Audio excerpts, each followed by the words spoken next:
नमस्कार, आप देख रहे हैं आज तक। आपके साथ मैं हूं सईद अंसारी।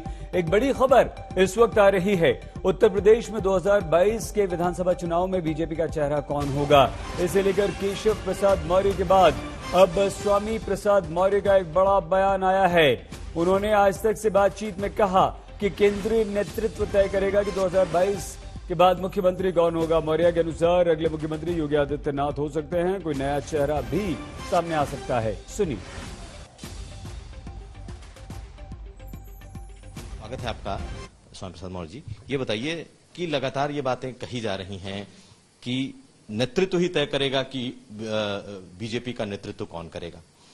एक बात ये भी आ रही है कि नहीं, योगी जी ही नेतृत्व करेंगे, प्रदेश अध्यक्ष ने ये कहा है। तो जनता क्या माने?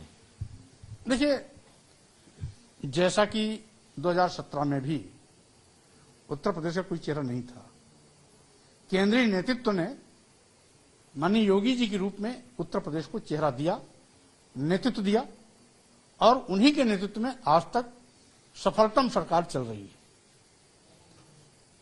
2022 चुनाव परिणाम के बाद की स्थितियां क्या होंगी उस समय ही तय होगा।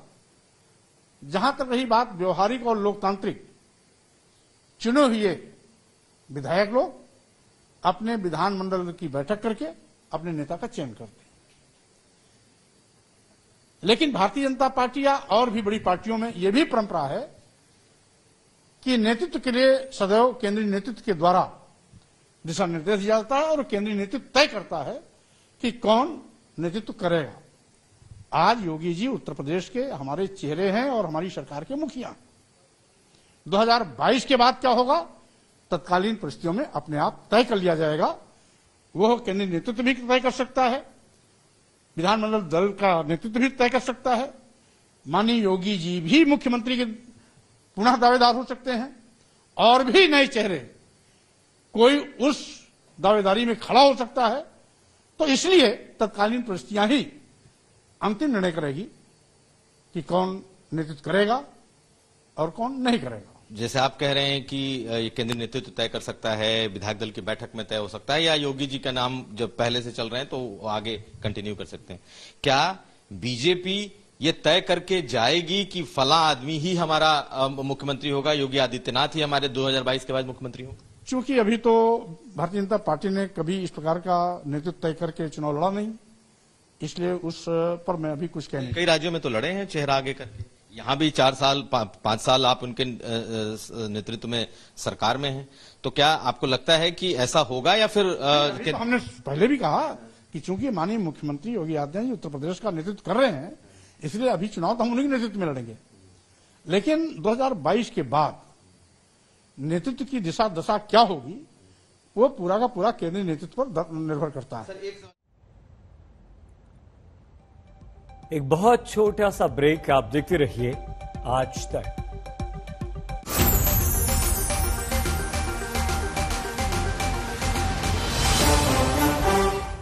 मुझे खाना बनाना भी आता है और खाने से होने वाली एसिडिटी को भगाना भी। एसिडिटी, हार्टबर्न और गैस को खत्म करे कम से कम समय में और पेट को रखे कूल लंबे समय तक। प्रोटैंस, ईट हैप्पीली, लिव हैप्पीली।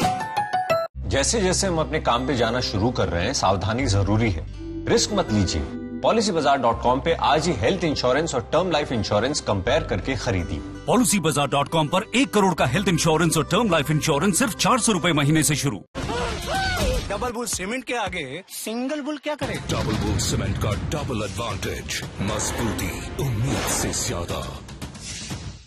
खेल पत्रकारिता में करियर बनाने का सुनहरा मौका। ज्वाइन करें India today media institute. Register करने के लिए www.indiatodayMediaInstitute.in पर विजिट करें। क्रीमी तो है बिस्किट की असली जान, और प्रिया गोल्ड पफ क्रीम में है ढेर सारा क्रीम। प्रिया गोल्ड पफ क्रीम बिस्किट, हक से मांगो।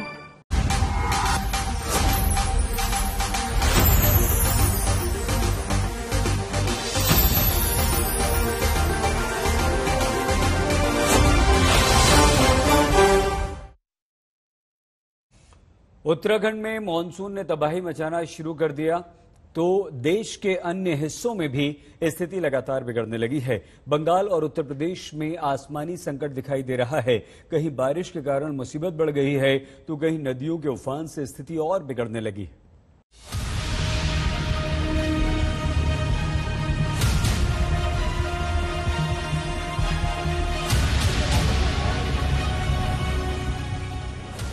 दो राज्यों की ये तस्वीरें टेंशन बढ़ाने वाली हैं, क्योंकि अभी तो बादल गरजे हैं। मॉनसून जब मजबूत होगा और बादल फटेंगे तो न जाने कैसे हालात होंगे।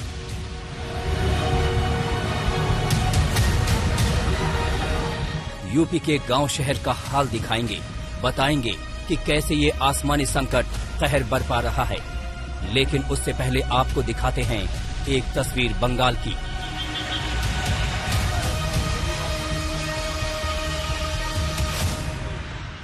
पश्चिम बंगाल का ये इलाका पश्चिमी मिदनापुर है।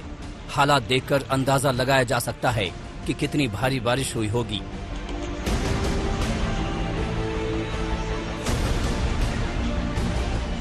रिहायशी इलाके में पानी भरा है, सड़कें समंदर बन चुकी हैं, घरों के अंदर भी पानी घुस चुका है। जिंदगी परेशान है, किसी को समझ में नहीं आ रहा कि इस संकट से कैसे निजात मिले।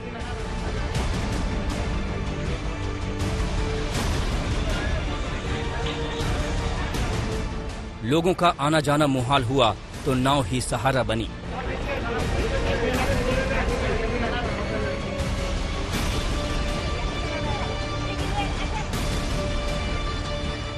लोगों ने जुगाड़ की नाव तैयार कर दी। जिन सड़कों पर पहले गाड़ियां दौड़ती थीं, आज वहां नावें दौड़ रही हैं। संकट की इस घड़ी में नाव ही सबसे बड़ी उम्मीदें हैं, क्योंकि इन्हीं नावों के जरिए जिंदगी गुजारने की कोशिश हो रही है। ये रोजी रोटी का साधन है। झुबी और शिलाबाती नदियों में उफान से इन इलाकों पर संकट बढ़ा है।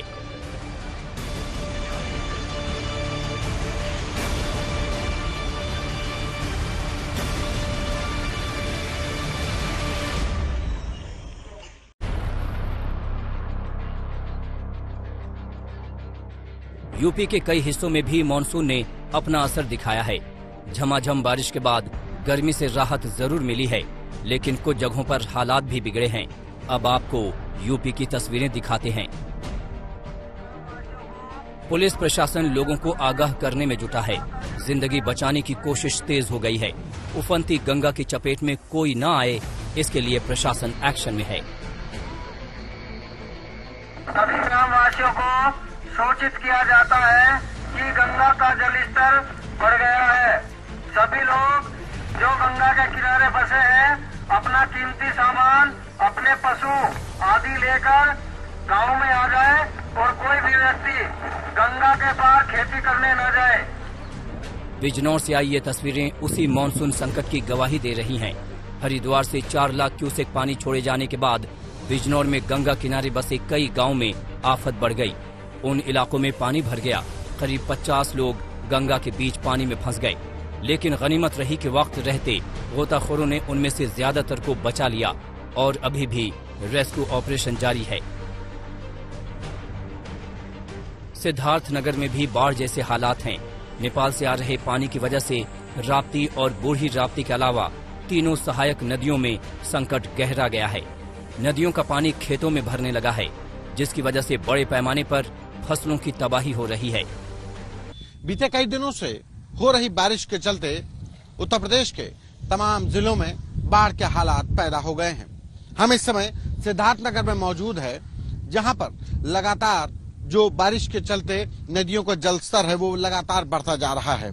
हालांकि अभी वो खतरे के निशान तक नहीं पहुंचा है, लेकिन हालात किस तरीके से बिगड़ते जा रहे हैं। खेत जो दूर दूर तक सिर्फ जो खेत होते थे वहां पर सिर्फ पानी नजर आ रहा है। ये हालात सिद्धार्थनगर के तमाम उन इलाकों में हैं जहां पर कहा जा रहा है कि बीते कई दिनों से रुक रुक कर बारिश ने हालात बिगाड़े हैं। मूसलाधार बारिश ने रामपुर की हालत बिगाड़ दी है। नगर पालिका ने मानसूनी मौसम के लिए कितनी तैयारी की है, इसकी बानगी देख लीजिए।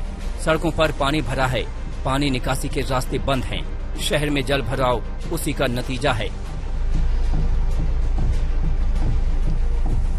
सड़कों पर घुटने भर पानी भर गया। लोग उसी खतरे के बीच सड़क पार करते दिखे। कहीं कार बेदम हो गई तो कहीं जेसीबी की मदद लेनी पड़ी। वाराणसी, प्रयागराज समेत कई अन्य इलाकों में भी भारी बारिश के बाद स्थिति बदतर है। मिदनापुर से शाहजहां अली, रामपुर से आमिर खान और बिजनौर से संजीव शर्मा के साथ संतोष कुमार, सिद्धार्थनगर, आज तक। मॉनसून की दस्तक के साथ ही संकट का भी शुरुआत का एक दौर शुरू हो गया।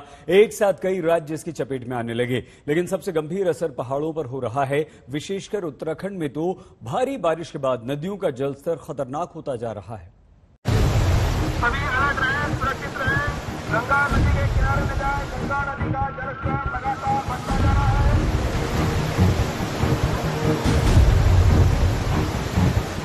उत्तराखंड में मॉनसून का संकट आगाह कर रहा है कि सावधान रहें। नदियों का रौद्र रूप डरा रहा है और अलर्ट कर रहा है कि लहरों से बचें। तबाही मचाने को बेताब सैलाब चेतावनी दे रहा है कि छोटी सी भी चूक हुई तो उसका खामियाजा भुगतना पड़ सकता है। कहीं पहाड़ खिसक रहे हैं तो कहीं मलबा लोगों की मुसीबत बन रहा है। तो पहाड़ों का संकट अब नदियों में उफान के रूप में कहर बरपा रहा है। उत्तराखंड में संकट कैसा है, ये आपको दिखाते हैं। पिथौरागढ़ के बंगापानी की गोरी नदी ने कहर बरपाना शुरू कर दिया है। नदियों के किनारे की मिट्टी लहरों में समाने लगी है। पेड़ पौधे उसी लहरों की चपेट में आ रहे हैं। कई जगहों पर सड़कें भी विकराल रूप वाली नदी में समा गई हैं। हालात ऐसे हैं कि लोग अपना आशियाना छोड़कर जान बचाने के लिए दूसरी जगहों पर चले गए हैं। गोरी नदी के भूकटाव के कारण जगह जगह पर सड़कें नदी में समा गई हैं, जिससे पूरे मुनस्यारी और धारचूला क्षेत्र का संपर्क जिला मुख्यालय से कट चुका है। अलकनंदा में जलस्तर बढ़ा तो मंदिर का करीब आधा हिस्सा पानी में डूब गया।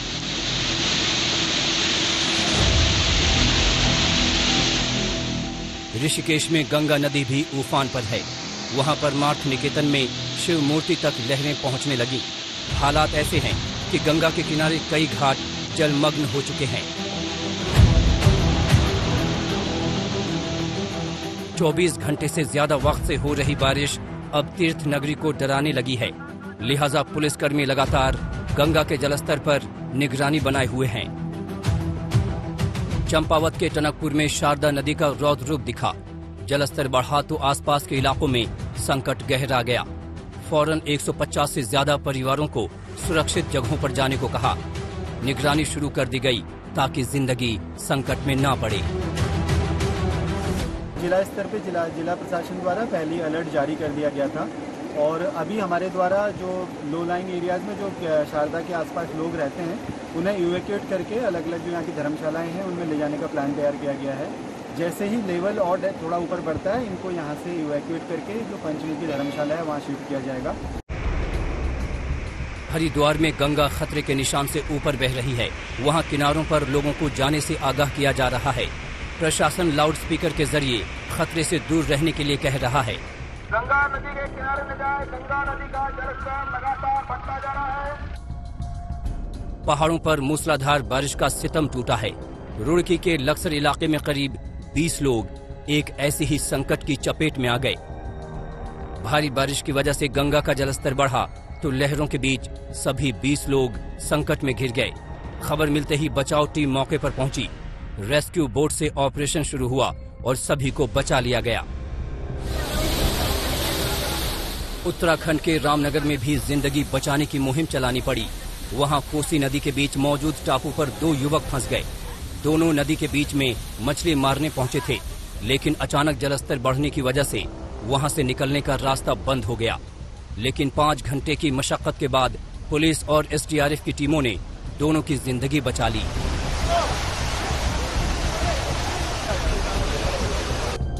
मॉनसूनी आफत की एक तस्वीर ऐसी भी है कि पहाड़ दरकने लगे हैं।